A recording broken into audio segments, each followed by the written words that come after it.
The story is titled, Empty at Roll Call, The Prisoner Who Vanished Without a Trace. The bus didn't smell like sweat or fear. It smelled like disinfectant, the cheap industrial kind that burns your nostrils and tries to cover up the scent of rust and old urine. That was the first lie they told us, that this place could be cleaned. My name is Raylan Ford, 42, male. Before the gavel came down, I was a union carpenter in Oakland, a guy who built frames for houses I'd never afford. Now, I was just cargo, shackled to a floorbolt in a transport van winding through the redwoods of Northern California. I wasn't a killer by trade, just a man with a temper and a heavy hand who hit a guy once in a parking lot.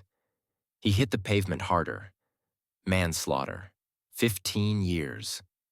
When the transport finally stopped, the silence was heavier than the engine noise. We were at Pelican Bay State Prison. The name sounds almost nice, like a resort. It isn't. It's a concrete tomb buried in the fog of Crescent City, designed not to rehabilitate you, but to erase you. They marched us off the bus in a single file, the chains on our ankles forcing us into a shuffle. The dead man's walk. The air outside was damp and cold, rolling off the Pacific, soaking into your clothes before you even crossed the threshold. The walls here aren't just tall, they're featureless. Gray slabs of concrete that stretch up and block out everything but the rain.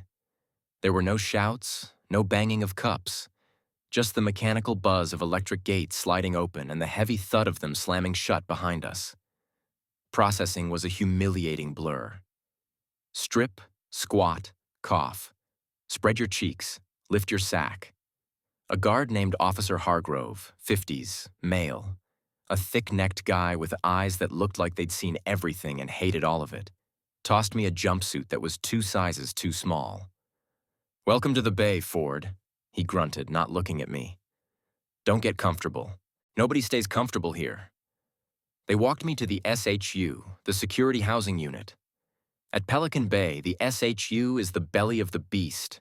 It's a prison inside a prison. No windows, no bars, just a perforated steel door and a concrete pod. They shoved me into cell 4 in Block D. The door slammed with a finality that made my teeth ache. The cell was a white box, 7 feet by 11 feet. A concrete bunk, a stainless steel toilet sink combo, and a light that buzzed like an angry hornet. That light?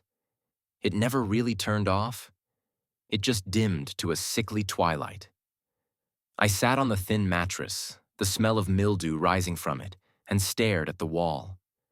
The texture of the paint was bumpy, like goose flesh. For the first 3 days, I didn't sleep. I just listened. You'd think isolation meant silence, but it doesn't. The SU breathes. You hear the pipes groaning, the muffled screams of guys 3 pods over who've lost their minds, the rhythmic thud, thud, thud of a boot hitting a door during count. I realized then that time didn't work the same way here. Outside, time is measured in hours, shifts, paychecks. Here, time is a physical weight. It sits on your chest. It fills the room until there's no air left. I looked at my hands, calloused from years of swinging a hammer, and they looked like they belonged to someone else. Raylan Ford the carpenter was gone. There was only the number stenciled on my chest and the 4 walls closing in. I put my head in my hands and waited for the panic to pass, but it didn't. It just settled deep in my gut, a cold, hard stone. This wasn't just punishment. This was burial. And I knew, with a terrifying clarity, that if I didn't find a way to keep my mind sharp, the concrete would eat me alive long before my sentence was up. I had to find a rhythm. I had to find a crack in the perfect white misery of this place. But looking at that steel door, smooth and featureless, I couldn't see a way out. I couldn't even see a way to breathe. You don't survive the SU by fighting the walls. You survive by becoming small enough to fit inside them without breaking. For the first month, I paced. 7 steps from the bunk to the door, pivot, 7 steps back. My socks wore thin on the concrete, then my skin. I did push-ups until my shoulders screamed, just to feel something other than the crushing numbness of the fluorescent hum. But the routine is a grinder. It catches you, chews you up, and spits you out in perfect, identical days. 06:00. Lights flicker to full brightness. 06:30. The slot in the door, the beanhole, snaps open. A tray slides in, usually something brown, lukewarm, and tasteless. 12. Count. 17 balls dinner. 22. Lights dim. Repeat. The silence is the worst liar. It tells you you're alone, but you're not. The plumbing is the prison's nervous system. I learned this from the guy in cell 5 right next to me. I was lying on the floor, staring at the toilet bowl, when a voice echoed up out of the water. It sounded hollow, metallic, like a ghost trapped in a sewer pipe. "Yo, new guy, you done crying yet?" I scrambled up, heart hammering. "Who is that?" "Drain the water. Put your head in the bowl. Talk loud." It felt insane. It felt degrading. But I was starving for a human sound.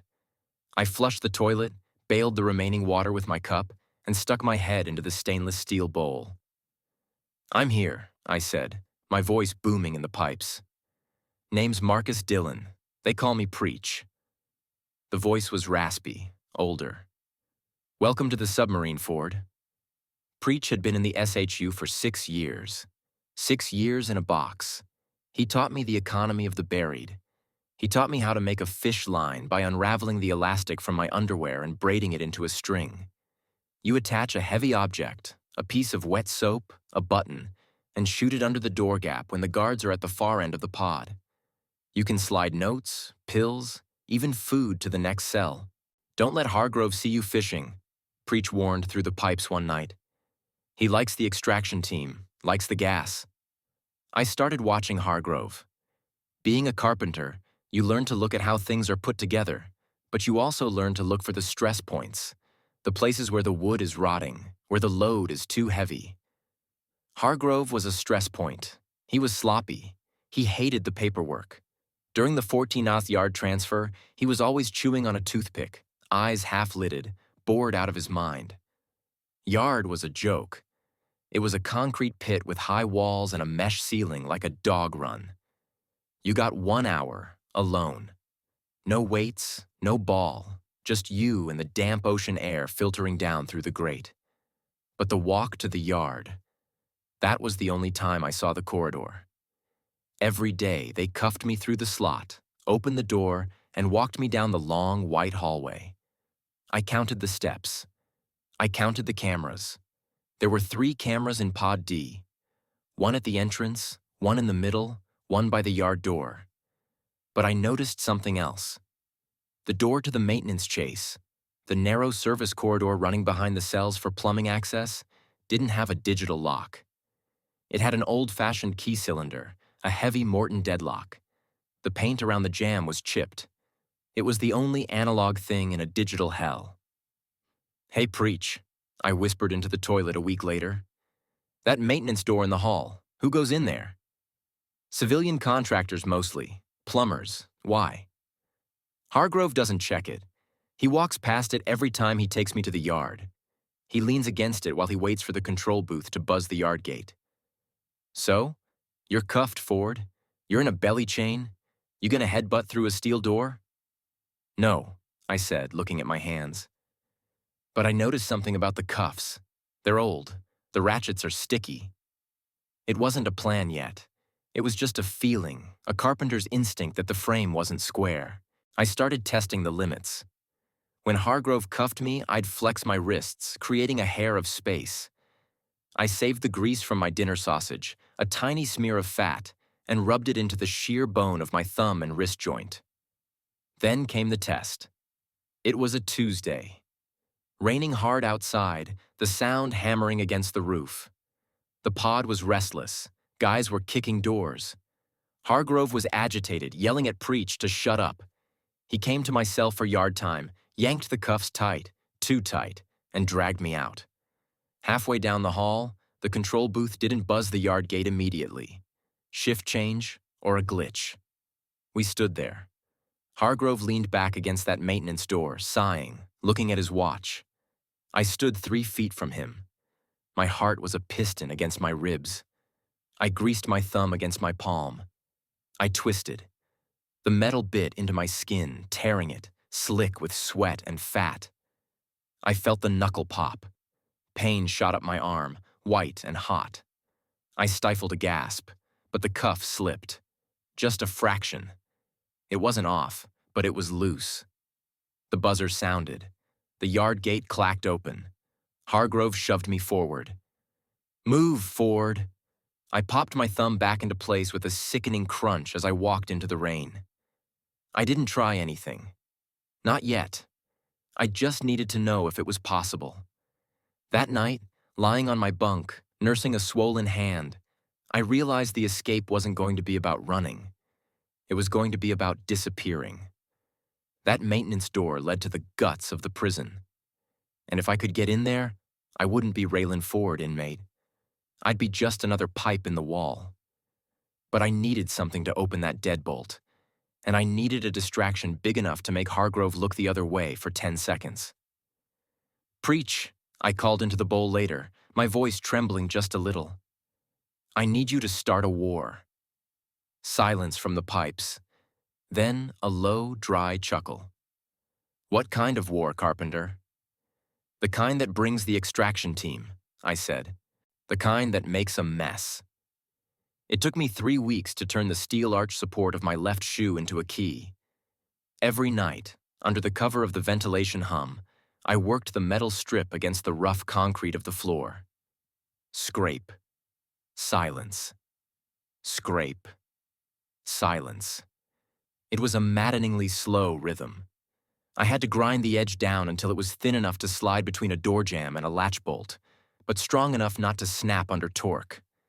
My fingers bled, the skin raw and open, dusting the gray floor with red smears I had to scrub away with spit before inspection. I was a carpenter. I knew wood, I knew stress loads, and I knew that every door is only as strong as the gap between the frame and the lock. The maintenance door in the hallway had a gap. I'd seen the light bleed through it. It wasn't much, maybe 1/8 of an inch, but for a desperate man, 1/8 of an inch is a canyon. "You ready, California?" Preach's voice came through the toilet bowl on a Tuesday night. He sounded tired. The pipes distorted his voice, making him sound like he was already underwater. "I'm ready," I whispered, my mouth hovering over the water. "But preach. If they gas you, if they come in hard." "They always come in hard, Ford. That's the game." He paused. "Just don't get caught. You get caught, this was all for nothing. Make me believe someone can leave this coffin." The plan was set for Thursday during the 14-hour yard transfer.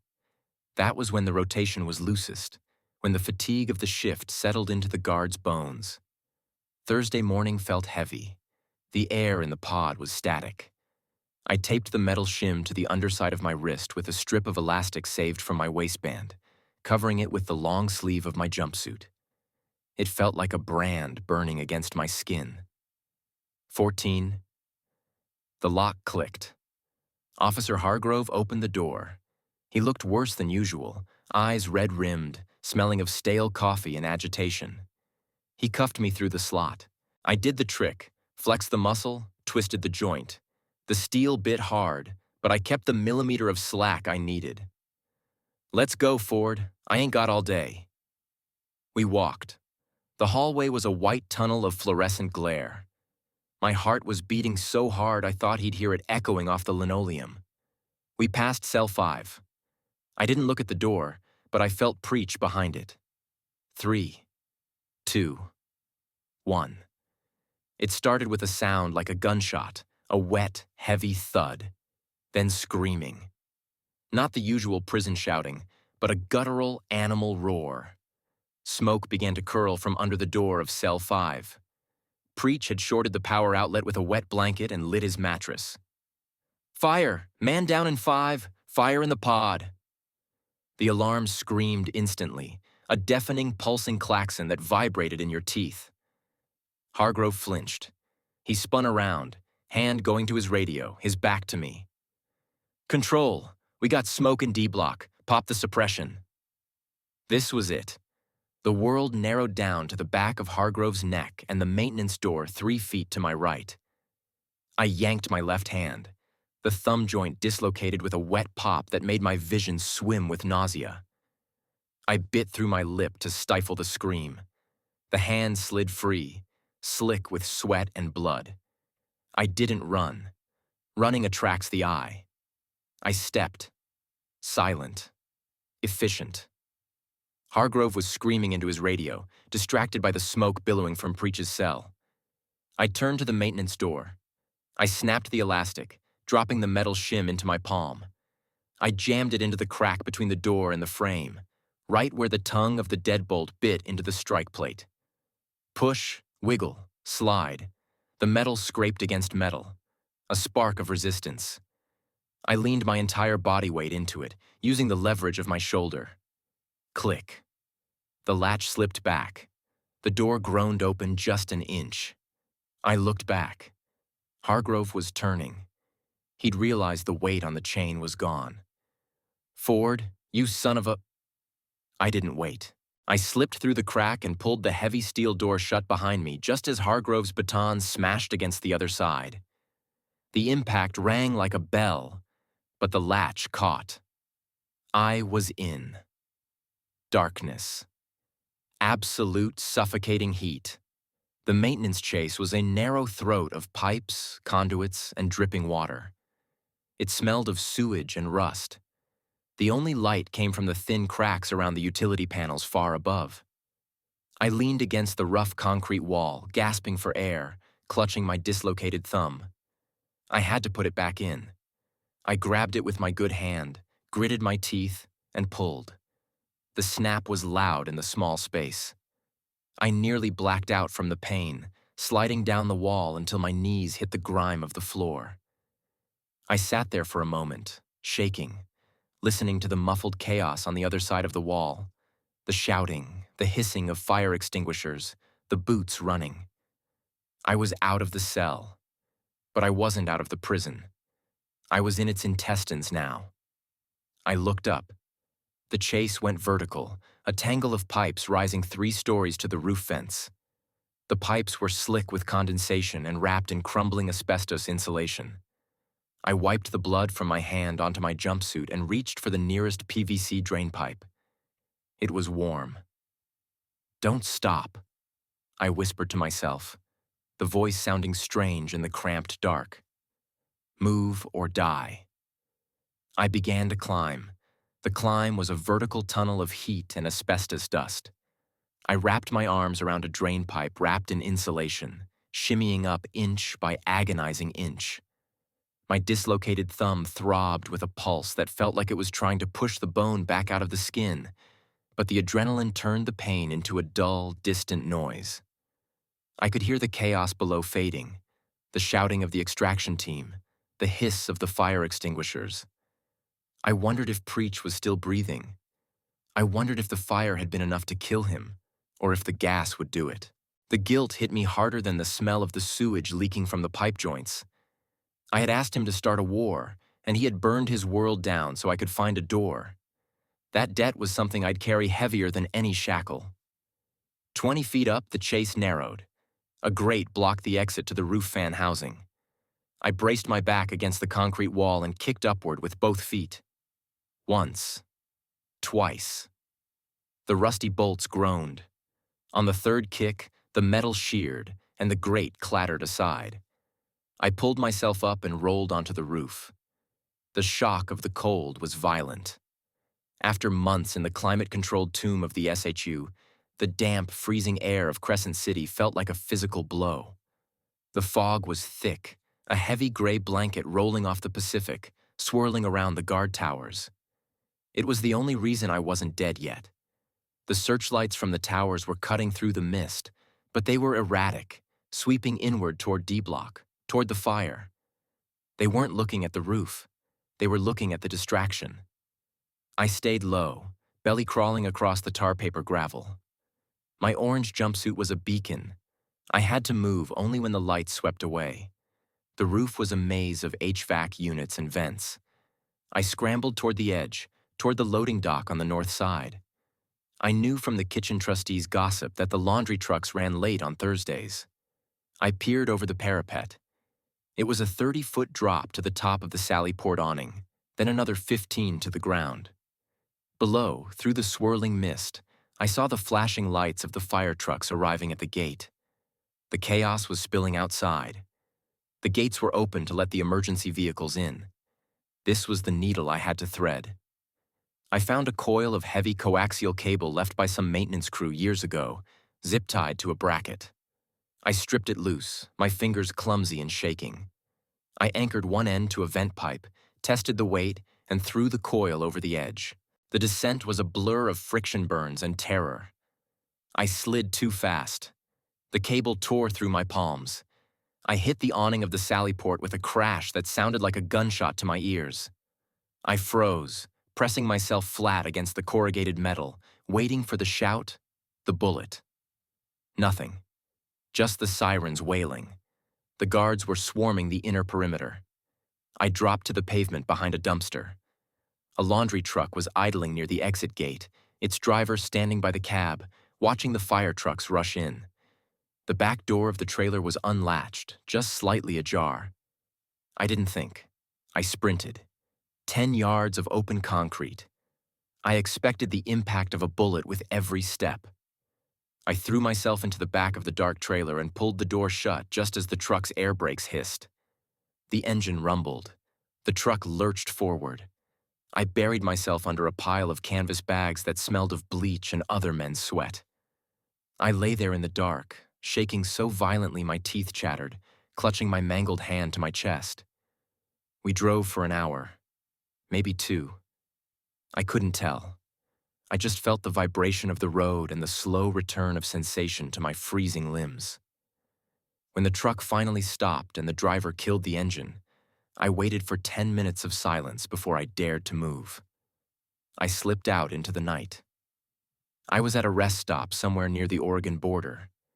The air smelled of pine needles and wet earth. No concrete, no disinfectant. I ran into the tree line. I didn't stop running until the sun started to bleed gray light through the canopy of the redwoods. I found a creek and drank until I vomited, then drank again. I stripped off the orange jumpsuit and buried it under a rot-hollowed log, leaving me in just my white undershirt and boxers, shivering in the morning frost. I was free. But as I sat there, leaning against the rough bark of a giant sequoia, I realized the lie of that word. Freedom wasn't a triumph. It was a terrifying, empty expanse. I had no name, no money, no ID, and a face that would be on every news station in America by noon. I was Raylan Ford, but Raylan Ford was dead. I was a ghost haunting a forest. I looked at my hand. The thumb was swollen, purple and black, useless. A permanent reminder of the cost. I thought of Preach, burning in a concrete box so I could sit in the dirt. I stood up. The silence of the forest was different than the silence of the SU. It didn't judge. It didn't watch. It just was. I started walking north, deeper into the trees, away from the roads, away from the world of men. I would vanish. I would become the story they told in the dark, the empty spot at roll call that never got filled. I took the first step into the rest of my life. It was quiet. And for the first time in years, the only sound I heard was my own breath.